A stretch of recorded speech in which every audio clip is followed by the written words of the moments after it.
Welcome to Rugby League, a woman's eye view with me, Stacey Moorforth. And this is going to be a little bit different. I've put a little commentary on before, but this one is going to be a little bit different because I'm going to do an interview with myself, give you a little bit of background about who I am and what I've done and how I got to where I am. So let's get into it.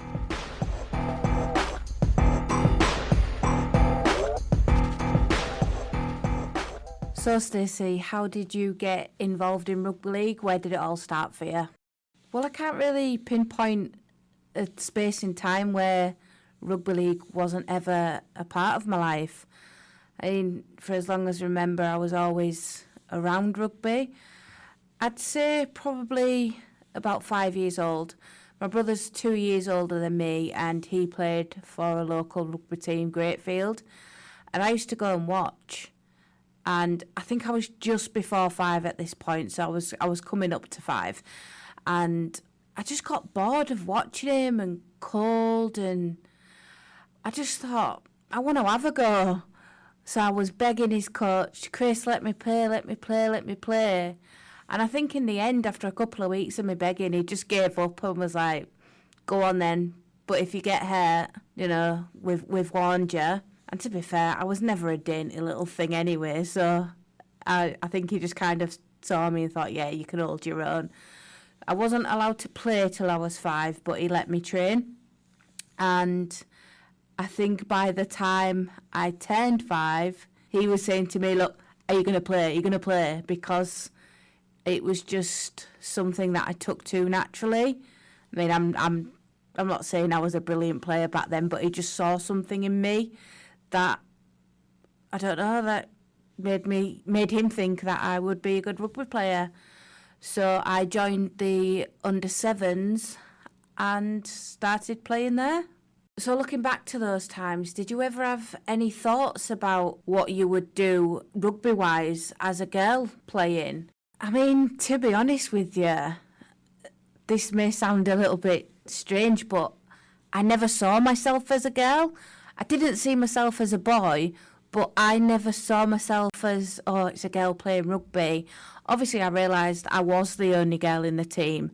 And as far as I'm aware, at that point, there was only one other girl in the league, a girl called Lucy. But the lads never treated me as, oh, we've got a girl on the team. Because I'd been around them for that long watching my brother, it was just a natural progression. And I just felt like one of the lads. So it never really occurred to me that I might be seen as a bit of a novelty, so to speak. Was there ever a point when you was a youngster where you did feel like a girl? Obviously your teammates didn't see you that way, but there must have been other teams and players that saw you as a bit of a novelty. And what came with that? I'd say the first time I noticed anything that came with being a girl was when I was selected to play for Hull Schools. And at the time, I was the first ever girl to get picked to play for Hull Schools. And there was a bit of talk about, oh, there's a girl in the team. And that's probably when I first felt it. But it was the year after I was selected again to play for Hull Schools. And I also got selected to play for Yorkshire. And as far as I'm aware, again, I was the first ever girl to get picked to play for Yorkshire I'm using quotation marks here, in a boys' team. And that's probably the first time I ever received negative things for being a girl. I remember playing against a local team and there was rivals, East versus West, and I was picked for Yorkshire over some of their players. And when we played them, the abuse I was receiving from the sideline, bearing in mind I was 10 years old at this time, and people were shouting at their players to take my head off and calling me a little bee. And I was in tears. I came off, and that was the first time I'd ever not enjoyed rugby.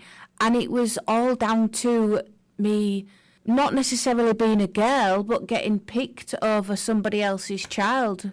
But deep down, was it because I was a girl? I don't know. And I was getting a lot of press because I was a girl and being picked to play for Yorkshire. But yeah, that was probably the first time. That must have been awful to experience that at that age. How did you get over it, and where did you go from there? Because obviously you're 10 years old there. You got one last season of playing with the boys. Where did you expect to end up? There's a couple of points to that question there. I was ready to stop playing. I wanted my mum to ring my Yorkshire coach and say, look, she don't want to play, pick somebody else. But my mum had a talk with me and said it obviously shows they're threatened by you, else they wouldn't have been bothered. Most people were happy for me, and that was just one little blip in the journey, so to speak. And this was on the Sunday, and by the Tuesday when I was back at training, I'd basically forgotten all about it. And the next part, I was very naive. We used to train next to Hull KR's ground, and I honestly thought I was going to carry on playing with the boys. I thought Hull KR would sign me up and I'd be the first girl to play for Hull KR, and yeah, that didn't happen.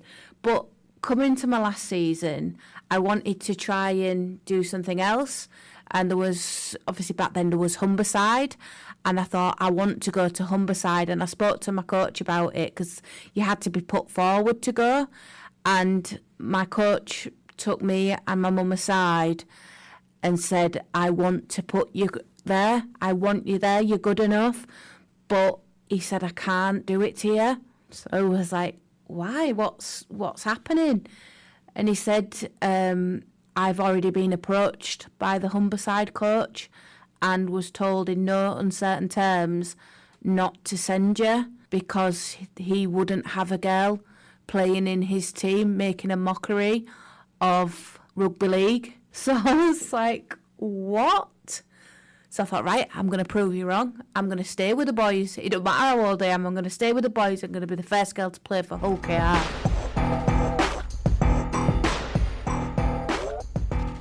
And little did she know back then that over 20 years later, she would be stepping out onto Craven Park playing for Hull KR.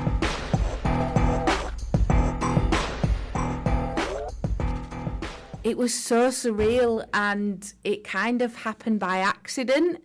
Like, I was getting tagged by friends in posts advertising for women's teams and stuff in Hull, and I was like, nah, I've had 12 years out, I'm too old now. I was 33 at this point now, I'm too old now, no, it's not for me.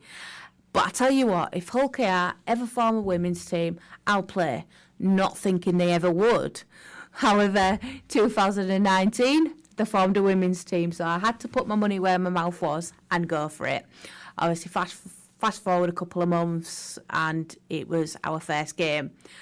Realising what a dream I had as a kid to play for Hull KR, I put a tweet on and basically said 11-year-old me had an interview with Calendar, and I ended the interview saying how it was my dream to play for Hull KR, and then over 20 years later I was going to be finally doing it.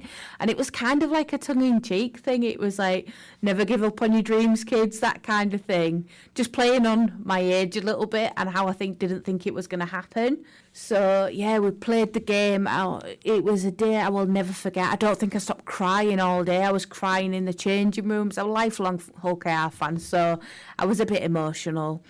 And after the game, Calendar News contacted Hull KR saying that they'd seen my tweet and they wanted to do another interview about, obviously, how I'm finally living out my dream, which was all well and good, but they wanted to come on the Monday after the game, and I broke my nose in the game, so I had 2 black eyes. So I was doing this interview facing the floodlights, so the light would be reflecting off my glasses, so you couldn't see my 2 black eyes. Obviously, I was trying to promote how amazing this thing was, and I didn't want to put anybody off playing. So yeah, I did this interview, and I had a season with Hull KR. My intention was just to play for one game, just to say I played for Hull KR.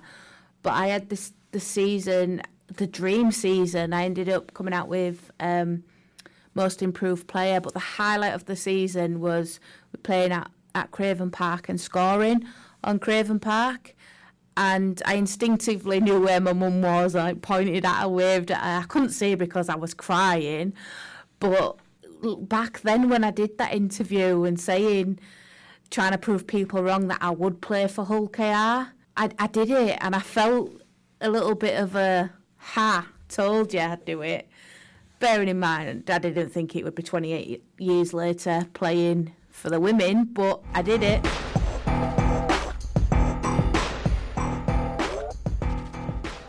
And more to come from, well, myself in another episode. Thanks for listening.